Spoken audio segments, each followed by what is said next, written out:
Apakah memohon kesembuhan kepada Allah dari penyakitnya merupakan perbuatan namimah? Mohon pencerahannya. Gimana? Coba diulangi.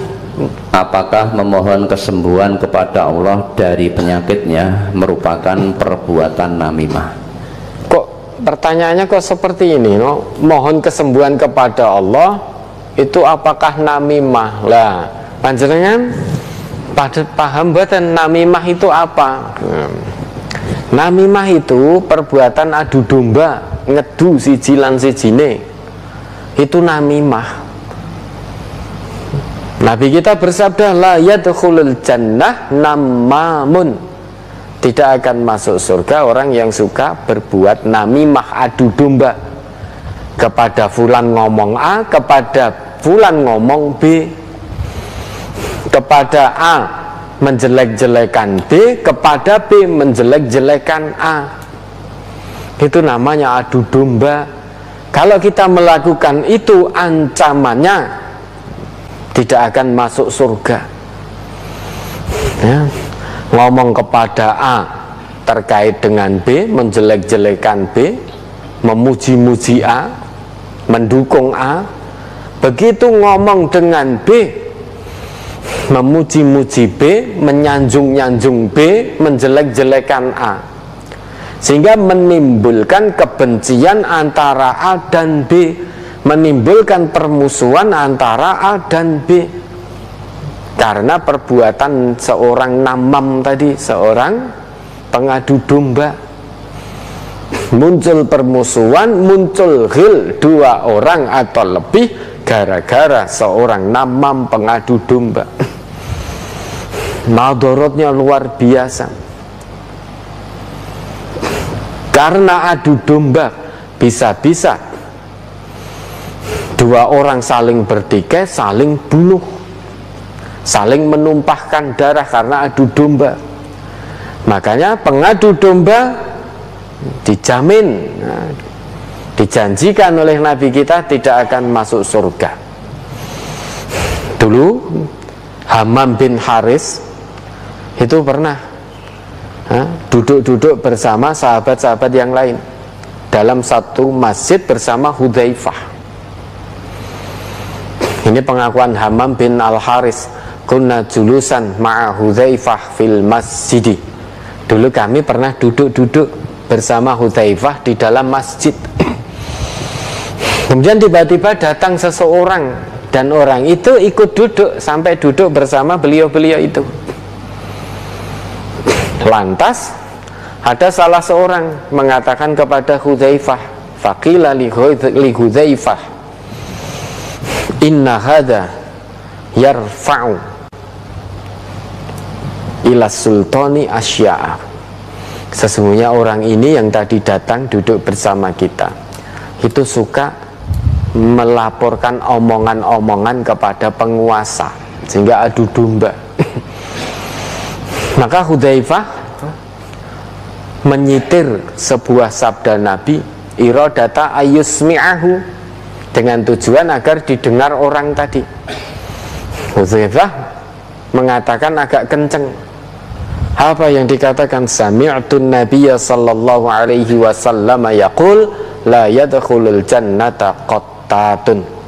Aku mendengar bahwa Nabi pernah bersabda tidak akan masuk surga pengadu domba, orang yang suka berbuat namimah. Maka yang hobi-hobi namimah ini segera berhenti. Tidak ada manfaatnya untuk diri orang yang suka namimah ini, hanya kesenangan sesaat mengikuti hawa nafsu, punya hobi kok namimah.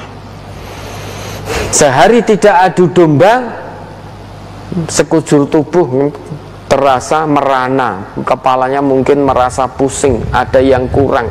Hobinya namimah, kok hari ini belum namimah, belum adu domba, ada yang kurang. Maka berhenti dari namimah ya, selagi nyawa belum di kerongkongan. Kalau suka adu-adu, ke sana ngomong ini, ke sini ngomong ini, ke situ ngomong itu, menemui orang A sampai Z beda semua omongannya. Ketemu A ngelek-ngelek B, ketemu B ngelek-ngelek A, ketemu C ngelek-ngelek B, ketemu B ngelek-ngelek C. Itu hanya puas sesaat, namun akibatnya neraka selama-lamanya. Maka bagi yang masih suka namimah, segera berhenti. Tidak ada untungnya. Tidak ada untungnya namimah itu.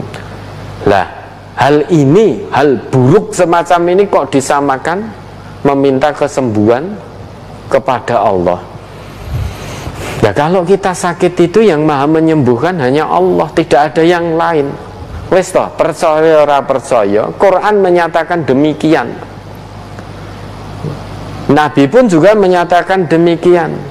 Yang maha menyembuhkan hanya Allah, tidak ada yang lain. Maka Nabi Ibrahim di dalam Quran surat Asy-Syu'ara itu ayat 9 79 sampai 80 itu, walladzi huwa yut'imuni wa yaskin, itu pernyataan Nabi Ibrahim. Dialah Allah yang memberiku makan dan memberiku minum. Kemudian wa idza maridtu fahuwa yashfin, dan jika aku sakit hanya Allah yang akan menyembuhkanku. Dan di salah satu doa Nabi tatkala menjenguk orang yang sakit, salah satu doa Nabi, Allahumma rabban nas, wahai Allah Tuhannya segenap manusia, adhibil mudhibal basi, yang menghilangkan penyakit, menghilangkan gangguan.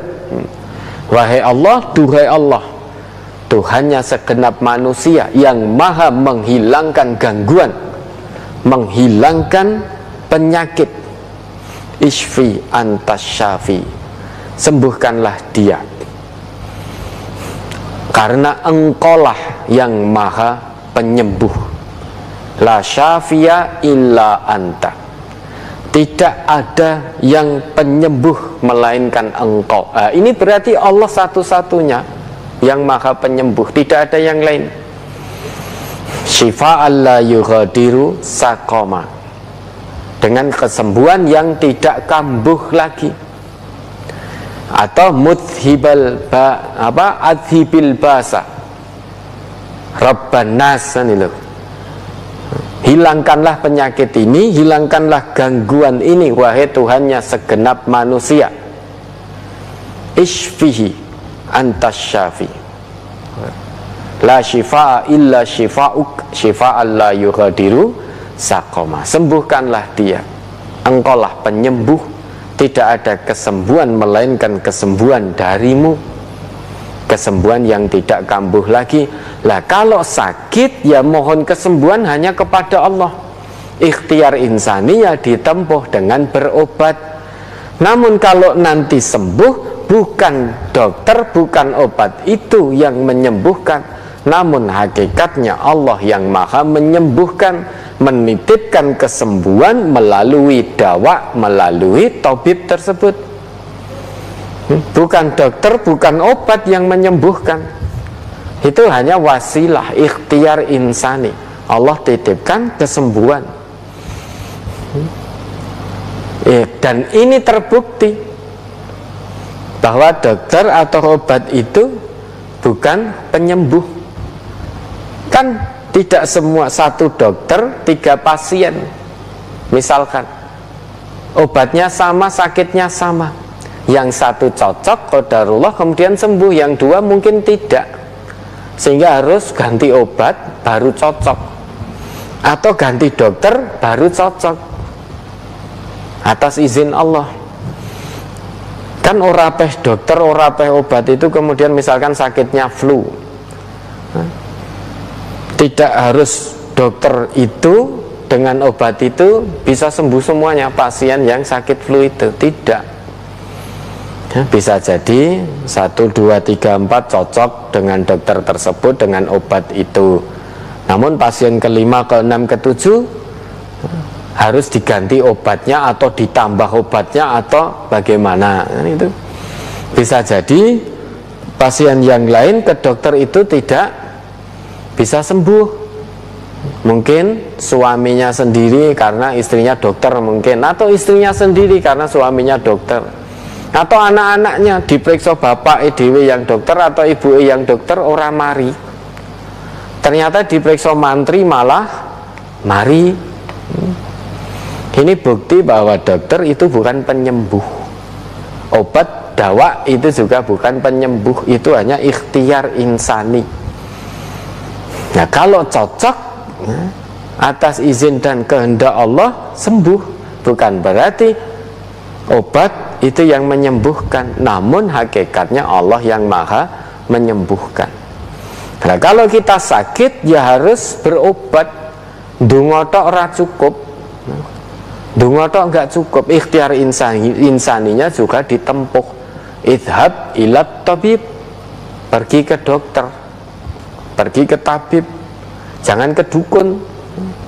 Kalau sakit pergi ke dukun, entek-entek paling ditekoni. Dukun ini ora kentekan bahan. Paling kita ditanya, jenengan cobi diingat-ingat akhir-akhir ini punya masalah dengan siapa? Enek masalah kali sinten? Cobi dieling-eling. Andelalai kita terpancing. Oh nggih, di tempat kerja dengan teman kerja lah, ini sing ngirim penyakitnya ya ini, paling entek-entek gitu. Setelah itu banyak kok sekarang dukun yang dungone dengan ayat-ayat Quran, dungone dengan hadis-hadis Nabi, banyak ya. Dukun itu dia berusaha menghafalkan ayat, berusaha menghafalkan hadis, bukan untuk dipahami, bukan untuk ditaati, bukan untuk diamalkan, nenggo bahan ngapusi. Nah ini mencampur adukkan yang hak dengan yang batil. Doa-doa dari ayat Quran, dari hadis Nabi itu satu yang hak, neng dukune kuwi mau lho sing batil dicampur adukkan. Maka dilarang kita, wala talbisul haqqa bil batil wa taqtumul haqqa wa antum ta'lamun. Kalau tentu beda, wong sakit mohon kesembuhan kepada Allah kok disamakan dengan namimah, ya jelas beda. Namimah itu perbuatan durhaka yang luar biasa.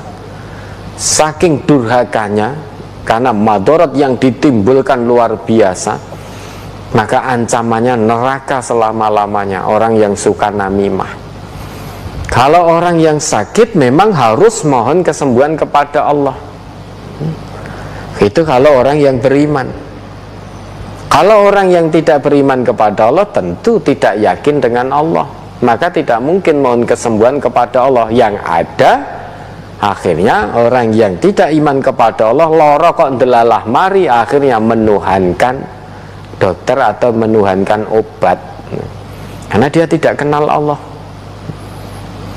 Sedangkan orang yang beriman paham betul, alhamdulillah atas izin Allah berobat ke sana, dengan obat ini ternyata Allah titipkan kesembuhan melalui ini. Sadar betul hakikat penyembuh itu Allah, bukan obatnya itu. Kan banyak medis, satu penyakit tertentu medis angkat tangan, seluruh dokter ahli angkat tangan, dawanya juga sudah angkat tangan, tidak ada yang bisa. Akhirnya ya sudah, banyak-banyak berdoa kepada Allah. Akhirnya banyak toh medis yang memberi nasihat seperti itu. Dah banyak berdoa kepada Allah, mudah-mudahan Allah turunkan keajaibannya, Allah turunkan mukjizatnya. Karena saat seperti itu yang dibutuhkan bukan dawa lagi, tapi apa? Syifa, kesembuhan yang langsung dari Asy-Syafi, dari Allah. Setelah menempuh ikhtiar insani maksimal, ternyata yang namanya meskipun dokter itu ya kemampuannya terbatas, wong dia biar bagaimanapun yang manusia. Obat secanggih apapun itu juga terbatas karena buatan manusia. Maka saat dengan segala keterbatasan manusia akhirnya medis angkat tangan, maka Jangan pernah putus asa, kita masih punya Allah yang Asy-Syafi, Allah yang maha menyembuhkan. Kalau Asy-Syafi sudah menghendaki kita sembuh, maka Allah akan turunkan syifa, syifa yang tidak kambuh lagi. Ya, tentu beda ya. Ya, ada lagi.